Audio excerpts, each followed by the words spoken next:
Howdy, class. We finished up talking about valence bond theory last time. So now we're going to expand on valence bond theory and talk about something called hybridization. So, valence bond theory explains the bonding in molecules like beryllium chloride by introducing hybrid orbitals. So, hybrid orbitals are equal energy orbitals that are a combination of an atom's atomic orbitals. So, if we remember back to chapters like 3 and 4, when we started talking about orbitals, we were talking about the electron configuration of atoms and how the electrons were arranged in the orbitals of these atoms. So those are atomic orbitals, and now we're going to combine some of those atomic orbitals and make them hybrid orbitals. So what are we talking about here? So 2 plus atomic orbitals, so 2 or more atomic orbitals on a central atom in a molecule can mix or hybridize to form an equal number of hybrid orbitals. So if we have 2 atomic orbitals hybridizing, we form 2 hybrid orbitals. So the number of atomic orbitals we start with is the number of hybrid orbitals we end up with. All right, so in beryllium, this is beryllium's electron configuration. It's ground state electron configuration. It has a pair of 2s electrons. So it has 2 electrons paired up in that 2s orbital. But we just talked about valence bond theory before, where we were saying that covalent bonds are formed from the overlap of atomic orbitals. So, and those atomic orbitals need to contain an unpaired electron.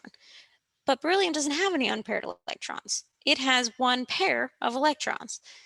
But we know that beryllium does form 2 bonds and make molecules like beryllium chloride. So how does it do that if it doesn't have any unpaired electrons? This is where hybridization comes in. So one of those 2s electrons gets promoted to the 2p orbital, which allows for us to have unpaired electrons needed for bonding. So our valence bond theory told us that we need unpaired electrons in our orbitals for them to overlap and form covalent bonds. So this is how we do it. We hybridize, or sorry, we promote, first we promote the 2s electron, one of those 2s electrons to the 2p orbital. Now we have one unpaired electron in the 2s orbital and one unpaired electron in the 2p orbital. But those are not equal energy orbitals, so one is more favorable for forming a bond than the other.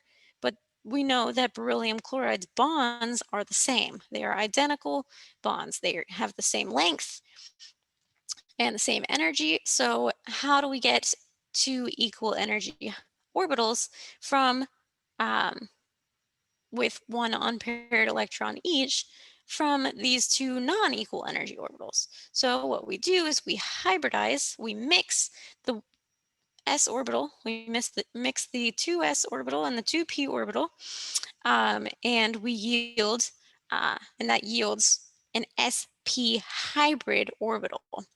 So we're making hybrid orbitals. We take one 2s orbital and one 2p orbital, we mix them together, and we end up with 2 sp orbitals because we had 2 atomic orbitals mixed together, so we get 2 hybrid orbitals. So they're called sp hybrid orbitals because they came from one s orbital and one p orbital. So we've got an s and a p. So we don't use a subscript of or superscript of 1 when we write these hybrid orbitals. So they're just sp, but we'll see how these superscripts come in some of our other molecules that have hybrid orbitals. All right, so what's next? So boron. So boron is kind of similar. Boron has this electron configuration to start with. So it has a 2s2, 2p1 electron configuration. So that means it has a pair of electrons, but we know that it makes 3 bonds, not 1, because we can make molecules like boron trifluoride. So the fact that we can make this molecule and there are 3 bonds for our boron atom means, again, we need to unpair those electrons. So we promote one of them one of those 2s electrons to the 2p orbital, an empty 2p orbital, just like we did with beryllium. So now we have one 2s electron and two 2p electrons. But again, we need them to be equal in energy for us to have equal length and equal energy bonds in our boron trifluoride molecule. So we mix the 2s and the 2p orbitals, and we end up with an sp2 hybrid orbital. Well, we end up with three of them actually. So we had one part s. So again, we don't use a superscript of 1 for the s. So you just see s there. And we had two p orbitals. So we do see the superscript of 2. So now we call it an sp2 hybrid orbital because it has one part s orbital, two parts p orbitals. So we had three atomic orbitals that we mixed together. So we have three hybrid orbitals when we're done.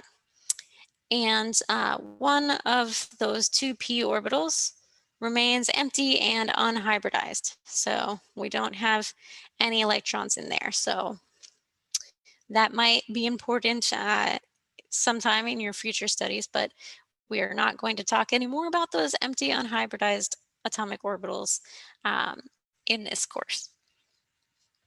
So the three sp2 hybrid orbitals, so this is our s orbital that we mixed together. This is our px and our py or px, pz or whatever orbitals. So we have one s orbital, two p orbitals. We mix them together and we make these three sp2 hybrid orbitals. And these three hybrid orbitals point to the corners of a triangle, which is where we get our trigonal planar molecular geometry for boron trifluoride. We can do the same for methane to look at how methane's orbitals are formed. So carbon has this electron configuration to start. It also has a pair of electrons in the 2s orbital. Its electron configuration is 2s2, 2p2. But we know that carbon makes 4 bonds. And that means that we need 4 unpaired electrons to make 4 bonds if we're going by valence bond theory. So again, we need to promote one of those s electrons to the p orbitals so that we have one unpaired s electron and 3 unpaired p electrons.